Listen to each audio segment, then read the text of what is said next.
Is your executive resume sending the right message? My name's JT O'Donnell and welcome to Executive Insider.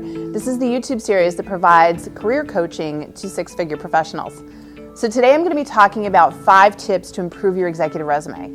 Today it's really important that you send the right message and have an updated resume. It's oftentimes important that you give it a makeover since the last time you were looking for a job.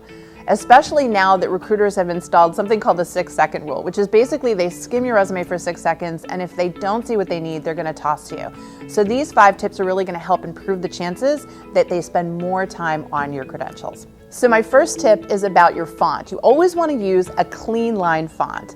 A lot of times I see executives using what is called a curly-tailed font or scripted font, and I think they're trying to make it look more classy, more professional.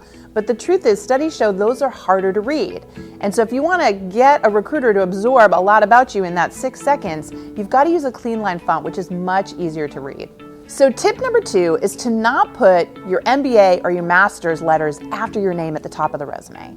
This actually sends a message to recruiters that is a bit pretentious. And the reason for that is they feel that lots of people have MBAs and masters these days. Now, the exception to the rule are PhDs, professional engineers, and certified accountants. They put those letters after their name because of the designation, because of the certification that they got that went along with those degrees. But for an MBA and a master's, which are far more common, all you need to do is just put that in your education section. The other reason I'm going to tell you to not put it after your name is that it's going to exclude you from some pretty great opportunities.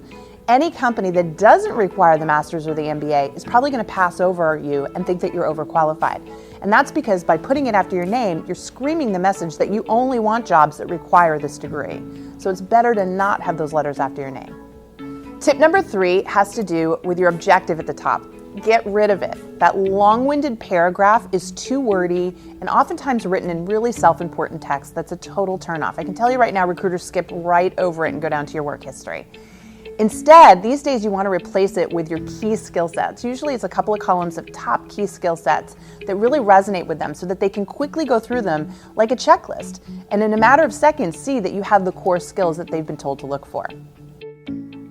Tip number 4 is about your bullet points, and that is to quantify your accomplishments. Using numbers is one of the best things that you can do on a resume because numbers are the easiest thing to read and absorb and understand. It's going to give a recruiter the sense of the depth and scope of your work as well, and you'll be able to use fewer words. Numbers like revenues, percentage of growth, head count, number of vendors or customers, anything you can do to quantify your experience is going to allow a recruiter to assess you faster and be more excited about passing you along to the hiring manager. And lastly, tip number 5 is about the number of bullet points that you use on a resume. Now, I have seen people put ridiculous amounts of accomplishments on a resume, making it 3, 4, even 5 pages long. As an executive, I understand that you've done some powerful stuff, but I want you to think of this from a marketing standpoint. You don't want to put down everything you've ever done in the job. And that's because if a recruiter doesn't see what they need, they're going to assume you don't have it and put you in the no pile. These days, it's much better to limit the amount of bullet points and simplify the text. You're going to tease them with information. What you're going to do is get them excited about you, and they'll want to pick up the phone and say, I needed a little more information. That's actually the litmus test to a great executive resume. If they're calling you because they need some clarification, then you've done it right, and that's going to give you your chance to sell yourself for that opportunity. So my rule of thumb is 3 to 5 bullet points for every 5 years of experience and never exceed more than 7 bullet points total for any one opportunity. Did you find these 5 tips for giving your executive resume a makeover helpful? Then I want you to be sure to check out our new executive coaching program here at Work It Daily. You know, coaching isn't a sign of weakness, it's a path to greatness. You could be working with myself and a team of executive coaches on a daily basis. Better still, you can be part of a private and secure community of fellow executives where you can do some pretty powerful networking.